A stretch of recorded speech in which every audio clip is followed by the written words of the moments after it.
जय हिंद स्टूडेंट्स। हम पिछले वीडियो में मिले थे, उसमें सर्वनाम शब्दः का भाग 1 मेरे द्वारा बताया गया था। आज हम इस वीडियो में सर्वनाम शब्दः भाग 2। आपको पता है ये लेसन किस पाठ का है? जी हाँ, ये हमारे कक्षा 6ठी की सुरभि संस्कृत है ना। कौन सी बुक है? सुरभि संस्कृत। उसका कौन सा पाठ है? पाठ 3 का भाग 1 सर्वनाम शब्द हमने पढ़ा था और ये भाग 2 है। ठीक है, तो भाग 1 और भाग 2। तो भाग 1 जो वीडियो बना था उसमें कुछ लोगों की कमेंट्स आई थी कि मैम क्या आप इसे पेपर पर एक्सप्लेन कर सकते हैं? तो ये मैं कुछ मेरी ओर से जो आप लोगों को डिफ़िकल्टीज आ रही होगी उसके लिए मैं आप लोगों को यहाँ बता दूँ किस तरीके से हम उस भाग 1 को समझ सकेंगे। ठीक है, जो बहुत सारी परेशानियां बच्चों के सामने आती है क्योंकि संस्कृत आप सभी के लिए एक नया विषय है। कक्षा 6ठी से पहले आप लोगों को संस्कृत का ज्ञान नहीं होता है, इसलिए थोड़ी सी समस्याएं सभी बच्चों को आती है। तो यहाँ यदि आप ये वीडियो देखते हैं पूरा तो आपको उन सारी समस्याओं का हल मिलेगा और आपको एक संस्कृत भी एक ईजी सब्जेक्ट लगेगा। ठीक है, तो सबसे पहले हम ये जान लें कि संस्कृत में पुरुष कितने होते हैं। कितने पुरुष होते हैं? 3। कितने पुरुष होते हैं संस्कृत में? 3, है ना। और वचन कितने होते हैं? वचन भी होते हैं 3। तो पुरुष 3, वचन 3 और एक होता है लिंग, तो ये भी होते हैं 3। तो पुरुष की संख्या हो गई 3, है ना। अब वचन हो गए, वचन भी हो गए 3। आप सभी को पता ही होगा कौन कौन से वचन हैं, और लिंग भी हो गए 3। तो जरा हम जान लें एक बार फिर से पुरुष 3 कौन कौन से। सबसे पहले तो प्रथम पुरुष। कौन सा पुरुष? प्रथम पुरुष, मध्यम पुरुष और उत्तम पुरुष। ठीक है, प्रथम पुरुष, मध्यम पुरुष और उत्तम पुरुष। तो प्रथम पुरुष मतलब कौन? प्रथम पुरुष मतलब थर्ड पर्सन। हम या जब दो लोग बात कर रहे हैं और हम किसी तीसरे पर्सन के बारे में बात कर रहे हैं जो हमारे साथ मौजूद नहीं है, उसके बारे में यदि बात हो रही है तो उसे हम कहेंगे थर्ड पर्सन या प्रथम पुरुष। प्रथम पुरुष मतलब क्या हो सकता है? एक उदाहरण के तौर पर वह, है ना, वह, जैसे वह खाना खा रहा है, वह गा रहा है, मतलब हमारे साथ है नहीं वह, लेकिन हम उसकी बात कर रहे हैं, तो वह होगा हमारा कौन सा पुरुष? प्रथम पुरुष। ठीक है, तो प्रथम पुरुष के लिए एक सीधा सा हमारे लिए उत्तर है कि प्रथम पुरुष हम थर्ड पर्सन को कहेंगे, जिसके बारे में बात हो रही है उसे हम कहेंगे प्रथम पुरुष। ठीक है, तो प्रथम पुरुष हमारा क्लियर हुआ। अब आता है मध्यम पुरुष। तो मध्यम पुरुष मतलब कौन? मध्यम पुरुष या मतलब जो सुन रहा हो, है ना, जो सुन रहा हो उसे हम कहेंगे मध्यम पुरुष। और जो बोल रहा हो वह कौन होगा? वह होगा उत्तम पुरुष। ठीक है, तो प्रथम पुरुष, मध्यम पुरुष और उत्तम पुरुष, ये हमारे 3 पुरुष हुए। तो संस्कृत में यदि हमें पुरुष का ज्ञान है तो हम बहुत ही आसान तरीके से सेंटेंस को भी समझ सकते हैं और बाकी सारी क्रिया है, वचन है, लिंग है, ये सब कुछ भी हमारे समझ में आ सकता है। तो प्रथम पुरुष मतलब जिसके बारे में बात हो रही है, मध्यम पुरुष मतलब जो सुन रहा है और उत्तम पुरुष मतलब जो बोल रहा है। ठीक है, अब हम चलते हैं वचन की ओर। वचन भी 3 होते हैं संस्कृत में। कौन कौन से? एक वचन, है ना, द्विवचन और बहुवचन। एक वचन, द्विवचन, बहुवचन। तो एक वचन मतलब जो एक की संख्या का बोध कराए वह एक वचन। द्विवचन मत की परिभाषा क्या दे सकते हैं हम? जो 2 की संख्या का बोध कराए वह द्विवचन। और बहुवचन मतलब जो एक से अधिक की संख्या का बोध कराए उसे हम कहेंगे बहुवचन। ठीक है, तो एक वचन, द्विवचन और बहुवचन। अब आता है संस्कृत में एक महत्वपूर्ण स्थान जिसका है वह है लिंग। तो लिंग भी हमारे 3 होते हैं। एक होता है स्त्रीलिंग, ठीक है, दूसरा होता है पुल्लिंग और तीसरा होता है नपुंसकलिंग। समझ गए आप सभी? 3 लिंग होते हैं, स्त्रीलिंग, पुल्लिंग और नपुंसकलिंग। तो ये 3 वचन, 3 पुरुष और 3 लिंग होते हैं। किसमें? संस्कृत में 3 वचन, 3 पुरुष और 3 लिंग होते हैं। तो अब हमें जानना है कि प्रथम पुरुष कौन, मध्यम पुरुष कौन, उत्तम पुरुष कौन और एक वचन, द्विवचन, बहुवचन, इन सब का हमें किस तरीके से विभाजन करना है। और इसके साथ ही लिंग में भी, है ना, स्त्रीलिंग में, पुल्लिंग में और नपुंसक लिंग में हमारा कर्ता कौन कैसे होता है यह हम सब अभी जानेंगे। प्रथम पुरुष ब्लॉक बनाएंगे हम, है ना। फिर दूसरा हमने लिख दिया यहाँ पर मध्यम पुरुष और उत्तम पुरुष, ठीक है। प्रथम पुरुष, मध्यम पुरुष और उत्तम पुरुष। अब हम क्या करेंगे, अब हम वचन की ओर जाएंगे। यहाँ हमने लिख दिया एक वचन, यहाँ हमने लिख दिया द्विवचन और हमने यहाँ लिख दिया बहुवचन, ठीक है। तो हम लोग इस तरीके से ब्लॉक बना लेते हैं ताकि अच्छे से हमें समझ में आ जाए। प्रथम पुरुष मतलब कौन होता है? प्रथम पुरुष हमने अभी पढ़ा था कि प्रथम पुरुष मतलब जिसके बारे में हम बात कर रहे हैं, जैसे राम, वो राम क्या हुआ? प्रथम पुरुष। इसके अलावा बार बार हम जैसे राम का नाम नहीं लेकर हम क्या कर सकते हैं, हम नाम लेंगे वह खाना खाता है, वह बहुत सुंदर है, वह मोटा है, वह बुद्धिमान है, इस तरीके से। तो प्रथम पुरुष हमारा हो गया, एक तो हो गया राम, ठीक है। अब बार बार हम राम का प्रयोग नहीं करके उसके स्थान पर हम लोग लेंगे सह, ठीक है। वह कैसा? सह। ये क्या हो गया? सर्वनाम। राम संज्ञा है और इसके स्थान पर हम सह का प्रयोग कर रहे हैं, तो सह एक वचन है और इसका अर्थ होता है वह, ठीक है। तो वह, फिर अब यदि दो है, प्रथम पुरुष यानी थर्ड पर्सन दो है, जैसे वे दोनों खेल रहे हैं, तो उसके लिए हम सह का प्रयोग नहीं करेंगे, हम किसका प्रयोग करेंगे? यहाँ पर तव का प्रयोग करेंगे। और यदि बहुत सारे बच्चे हैं, वे सब खेल रहे हैं, तो उसके लिए हम कहेंगे ते, ठीक है। तो जब हमें दूर दूर की बात करना है, दूर खड़ा है हमसे कोई, हम इसको पॉइंट करके बोल रहे हैं, तो हम एक वचन के लिए पुल्लिंग में प्रयोग करेंगे सह, द्विवचन के लिए तो और तव, और बहुवचन के लिए ते, ठीक है। ऐसे ही हम लोग यहाँ पर स्त्रीलिंग का देखेंगे। अब हमारा कर्ता कोई भी हो सकता है, हमारा कर्ता स्त्रीलिंग भी हो सकता है, पुल्लिंग भी और नपुंसकलिंग भी। तो सा एक वचन है तो हम कहेंगे सा, द्विवचन है तो हम कहेंगे ते, और बहुवचन है तो हम कहेंगे ताहा। सॉरी, सा ते ताहा। क्या हो जाएगा? सा ते ताहा। एक वचन का करता है यदि तो स्त्रीलिंग है तो हम कहेंगे सा, यदि द्विवचन का करता है तो हम कहेंगे ते, यानी वे दोनों खेल रही हैं, तो वहाँ पर हम क्या लगाएंगे? ते लगाएंगे। क्या लगाएंगे? हम ते लगाएंगे, ठीक है। और बहुवचन वे सब खेल रही हैं तो हम कहेंगे ताहा, ठीक। ऐसे ही ये हुआ हमारा क्या? प्रथम पुरुष। अब ऐसे ही मध्यम पुरुष होता है। मध्यम पुरुष के लिए हम क्या यूज करते हैं? जो सुन रहा हो, जैसे मैं बोल रही हूँ, आप सुन रहे हैं, तो हम यहाँ क्या यूज करेंगे? त्वम, यानी तुम अकेले, त्वम। फिर यदि दो हो तुम तो क्या कहेंगे? युवाम। और यदि बहुत सारे हैं तो हम यहाँ क्या कहेंगे? त्वम युवाम यूयम, यानी तुम दो और तुम सब, ठीक है।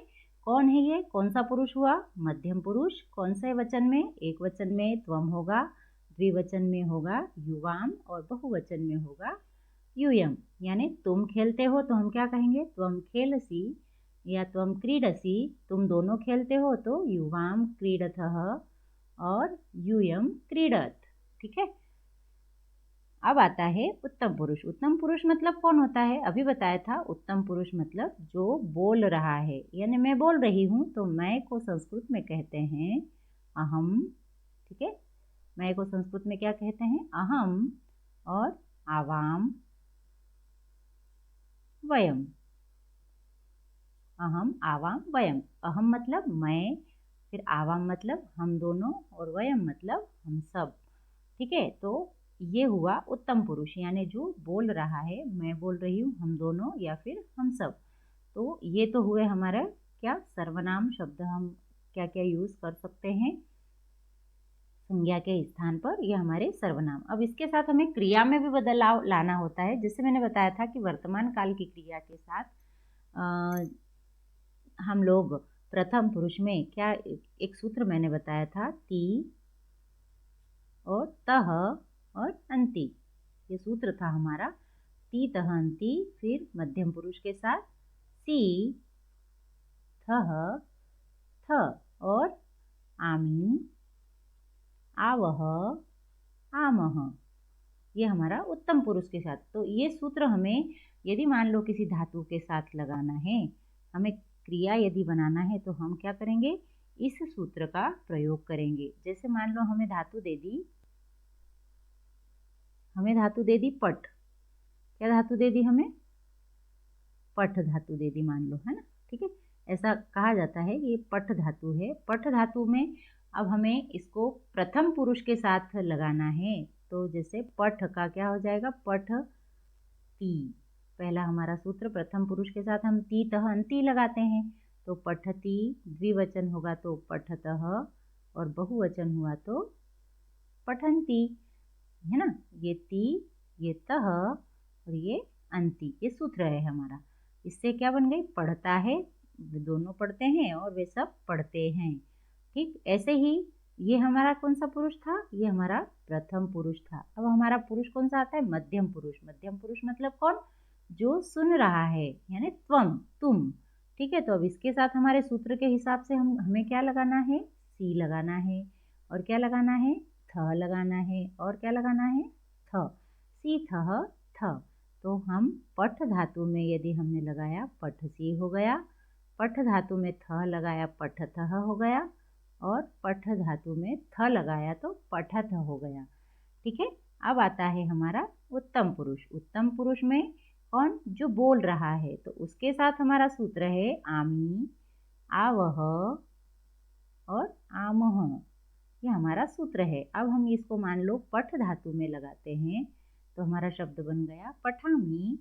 यहाँ पठावह और पठामह। ठीक है, हमारा ये सूत्र बन गया। यानी पढ़ता है, वह पढ़ता है, वे दोनों पढ़ते हैं, वे सब पढ़ते हैं। तुम पढ़ते हो, तुम दोनों पढ़ते हो, तुम सब पढ़ते हो। मैं पढ़ता हूँ, हम दोनों पढ़ते हैं, और हम सब पढ़ते हैं। ये क्रिया बन गई हमारी, एक वचन की क्रिया, ये द्विवचन की क्रिया, और ये बहुवचन की। प्रथम पुरुष के साथ हम लोग हमेशा ती तह अंति, यदि एक वचन है तो हम ती यूज करेंगे, द्विवचन है तो हम तह लगाएंगे, और बहुवचन है तो हम अंति लगाएंगे। जैसे सह के साथ हम प्रयोग करते हैं, प्रथम पुरुष मतलब कौन, जो बोल रहा हो, सॉरी, जिसके बारे में बात हो रही हो। प्रथम पुरुष मतलब कौन, जिसके बारे में बात हो रही हो। तो जैसे वह पढ़ता है, तो वह कैसे करेंगे हम, वह मतलब सह, और पढ़ता है तो पठती। क्या हो गया, सह पठती। अब वे दोनों पढ़ते हैं, तो वे दोनों के लिए हम लगाते हैं तौ, और अब हमारा द्विवचन की क्रिया क्या हो जाएगी, तौ पठतः। ठीक है, और ऐसे ही बहुवचन, बहुवचन में सह तौ, और बहुवचन में ते। तो सह तौ ते, और बहुवचन की क्रिया हो गई अंति वाली, पठंती। तो ते पठंती, वह पढ़ता है, वे दोनों पढ़ते हैं, और वे सब पढ़ते हैं। समझ में आया आपको। तो इस तरीके से हम यहाँ पर देखेंगे अभी हमारी जो लेसन है उसमें किस तरीके से दिया हुआ है। तो हम जब वहाँ समझेंगे तो और आपके कॉन्सेप्ट क्लियर होंगे। तो हम हमारे पाठ की ओर चलते हैं। यहाँ क्या दिया है, सर्वनाम शब्द। अभी यहाँ हमने जो उस ब्लॉक में देखे थे वे सर्वनाम शब्द, उसका प्रयोग यहाँ दिया है पुल्लिंगे स्त्रीलिंगे च, स्त्रीलिंग और पुल्लिंग दोनों में। ठीक है, किस पुरुष की बात हो रही है, मध्यम पुरुष की। किसकी, मध्यम पुरुष। मध्यम पुरुष मतलब कौन, जो सुन रहा हो। हमने प्रथम पुरुष मतलब पढ़ा था सह तौ ते, है ना, सा ते तहा और तत्ते तानी, ये होता है प्रथम पुरुष, यानी जिसके बारे में बात हो वह प्रथम पुरुष, और जो सुन रहा हो वह मध्यम पुरुष। तो यहाँ बताया जा रहा है तुम। ठीक है, तो अब सबसे पहले आ रहा है त्वम, युवाम द्विवचन के लिए, और यूयम बहुवचन के लिए। तो यहाँ दिया है, देखिए, त्वम पठसी, है ना, त्वम मतलब तुम, पठसी पढ़ रहे हो। अभी हमने हमारा सूत्र देखा था, आपको याद है, हाँ, क्या देखा था हमने, सूत्र में हमने पढ़ा था ती तह अंति, ती तह अंति, ये सूत्र था। फिर क्या था, सी थह थ। अब हमारा प्रथम पुरुष था वह ती तह अंति हम पढ़ चुके हैं। अब अभी हम पढ़ रहे हैं मध्यम पुरुष, यानी सी थह थ वाली लाइन। ठीक है, तो यहाँ दिया है त्वम पठसी, क्या दिया है, त्वम पठसी, तुम पढ़ते हो। एक लड़का है और उसकी ओर पॉइंट करके लिखा जा रहा है, तो इसका मतलब हुआ त्वम पठसी, तुम पढ़ते हो। ठीक है, तुम पढ़ते हो। अब देखिए पठ धातु में यहाँ पर लगा है सी, क्या लगा है, सी। ठीक, अब दो लड़के चित्र में दिए गए हैं और इसके लिए यहाँ दे दिया है युवाम पठत। क्या दिया है? युवाम पठतः। क्या दिया है? युवाम पठतः। तुम दोनों पढ़ते हो, यानी ये लड़के दोनों पढ़ रहे हैं। तो हमारे सूत्र के हिसाब से पठ धातु में हमने क्या लगा दिया? थ। तो पठथः हो गया। अभी हमने ऊपर लगाया था यहाँ पर सी, है ना, तो पठ सी हुआ। अब यहाँ दो है, द्विवचन है, इसलिए हमने यहाँ पर थ लगाया, तो ये हो गया पठथः। अब बहुवचन की बारी आती है। जब बहुवचन में करता हो तो क्या लगता है सूत्र के हिसाब से? थ। तो यूयम पठथ। ठीक है, यानी तुम सब क्या कर रहे हो? पढ़ रहे हो। ऐसे ही यहाँ पर स्त्रीलिंग के बारे में भी बात हुई है, तो स्त्रीलिंग के बारे में भी सेम त्वम। अब देखिए फिर सी लगा है। क्यों लगा है सी? क्योंकि यहाँ कर्ता एक वचन है, और यदि एक वचन का कर्ता होता है मध्यम पुरुष का तो उसके साथ क्या लगता है सूत्र के अनुसार? सी। तो लिख धातु में सी जोड़ा तो लिख सी, तुम लिखती हो। ठीक है, अब दो लड़कियां हैं, दो कर्ता है और स्त्रीलिंग के कर्ता हैं, और कौन सा पुरुष हुआ हमारा ये? फिर से एक बार जाने, मध्यम पुरुष का कर्ता है। कौन से पुरुष का? मध्यम पुरुष। मध्यम पुरुष मतलब कौन? जो सुन रहा हो। ठीक है, तो तुम लिख रही हो। अब यहाँ दो चित्र दिए हैं, तो यहाँ लिखा है युवाम लिखतः, तो क्या हो जाएगा?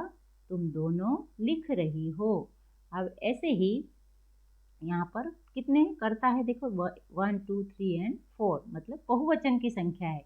तो बहुवचन का कर्ता है, तो यदि एक हो तो त्वम होता है ना। दो हो तो क्या हो जाएंगे? युवाम। और बहुत सारे हैं तो हम यहाँ क्या कहेंगे? यूयम। क्या कहेंगे? यूयम। तो यूयम लिखत, तुम सब लिख रही हो। त्वम युवाम यूयम। ठीक है, तो यदि त्वम है तो उसके साथ क्या लगेगा? सी। यदि द्विवचन का है तो क्या कर्ता लगेगा? थह।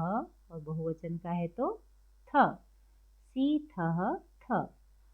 ठीक, आगे देखेंगे। ऐसे ही कुछ उदाहरण यहाँ दिए हैं। त्वम खादसी, यानी एक वचन का कर्ता है तो उसके साथ सी लगा है, और वो जो हमारी धातु है वह क्या है? खाद धातु, तो उसमें सी लगा तो खादसी। त्वम खादसी, तुम खाते हो। युयाम युवाम खादथः, तुम दोनों खाते हो। यूयम खादत, तुम सब खाते हो। ठीक है, त्वम खेलसी, तुम खेलते हो। युवाम खेलथः, तुम दोनों खेलते हो। और यूयम खेलत, तुम सब खेलते हो। तीसरी लाइन हमारी क्या आ रही है? त्वम हससी, तुम हंसते हो। युवाम हसथः, तुम दोनों हंसते हो। और यूयम हसत, क्या हो जाएगा? यूयम हसत। फिर क्या दिया है? त्वम धावसी, तुम दौड़ते हो। धावसी मतलब दौड़ना, तो त्वम धावसी, तुम दौड़ते हो। युवाम धावथः, तुम दोनों दौड़ते हो। और यूयम धावत, तुम सब दौड़ते हो। ठीक है, इस तरह से यहाँ आगे दिया है त्वम उत्तिष्ठसी। उत्तिष्ठसी मतलब उठना। ठीक है, तो इसमें कौन सी धातु का प्रयोग हुआ है? उत्तिष्ठ। तो त्वम उत्तिष्ठसी, तुम उठते हो। युवाम उत्तिष्ठतः, तुम दोनों उठते हो। और यूयम उत्तिष्ठथ, तुम सब उठते हो। अब त्वम उपविशसी। अब एक अंतर आप देखिए, यहाँ जो त्वम आया है, ये बहुत ध्यान देने वाली बात है, बहुत कम लोग इस बारे में जानते हैं। यहाँ जो त्वम आया है, यहाँ अनुस्वार लगा है, लेकिन यहाँ जो त्वम आ रहा है उसमें म लगा, सॉरी यहाँ नहीं, यहाँ ये दो जगह पर म लगा है, अनुस्वार वाला म। जब हम अनुस्वार लगाते हैं किसी वर्ण के बाद तो वह वर्ण आधा होता है। ठीक है, तो अब देखिए त्वम यहाँ भी लिखा है ऊपर भी, और त्वम इधर ऐसा भी लिखा है, तो दोनों में अंतर क्या है? ऐसा क्यों लिखा, ऐसा क्यों नहीं लिखा गया है यहाँ नीचे, है ना? यहाँ नीचे म क्यों लगाया गया है? म इसलिए लगाया गया है क्योंकि इस म के बाद जो हम अनुस्वार लगाते हैं उसके बाद उ आया है, यहाँ पर भी उ आया है। मतलब जब यदि किसी वर्ण के ऊपर अनुस्वार हो और उसके बाद यदि कोई स्वर आता है, मान लो उ हुआ, अ हुआ, ई हुआ, तो यहाँ पर अनुस्वार नहीं लगाएंगे, हम क्या लगाएंगे यहाँ पर हलंत वाला म। ठीक है, कभी भी अनुस्वार के बाद यदि स्वर हो तो अनुस्वार न लगाकर हम लोग म लगाते हैं, और यदि इसके बाद व्यंजन हो तो हम लोग अनुस्वार लगाते हैं। देखिए यहाँ पर ख व्यंजन है, यहाँ पर भी ख है वो व्यंजन है, यहाँ पर ह है वो भी व्यंजन है, इसलिए हमने यहाँ पर क्या लगाया अनुस्वार। लेकिन यहाँ पर उ है और उ स्वर है, यहाँ पर भी उ है और उ स्वर है, इसलिए यहाँ पर क्या लगा है हलंत वाला म। क्या लगा है हलंत वाला म। ठीक है, तो ध्यान रखेंगे इस चीज का, बहुत ही अच्छी बात है ये। और ये सभी बहुत कम लोगों को ये पता होता है कि वास्तव में ऐसा क्यों हुआ। जब यहाँ स्वर होगा तो हम यहाँ क्या लगाएंगे म लगाएंगे हलंत वाला, और यदि मान लो ऐसा हम लोगों को लिखना है और यहाँ व्यंजन है तो हम लोग यहाँ अनुस्वार ही लगाएंगे। ध्यान रखेंगे जब भी आगे स्वर आए तो हलंत वाला म लगेगा, ये अनुस्वार नहीं लगेगा। ठीक, तो त्वम उपविशसि तुम बैठ रहे हो, युवाम उपविशतः तुम दोनों बैठ रहे हो, और यूयम उपविशत तुम सब बैठ रहे हो। त्वम छात्र असि तुम छात्र हो, युवाम छात्रौ स्थः तुम दोनों छात्र हो, और यूयम छात्राः स्थ तुम सब छात्र हो। अब यहाँ दिया है अस्मत् पुल्लिंगे स्त्रीलिंगे च। अभी हमने क्या पढ़ा था युष्मत्, अब हम पढ़ रहे हैं अस्मत्। अस्मत् यानी मेरे स्वयं के लिए। अभी हमने बताया था प्रथम पुरुष, मध्यम पुरुष और उत्तम पुरुष। तो प्रथम पुरुष और मध्यम पुरुष के बारे में हमने जान लिया। अब हम उत्तम पुरुष के बारे में हमारे अगले वीडियो में चर्चा करेंगे।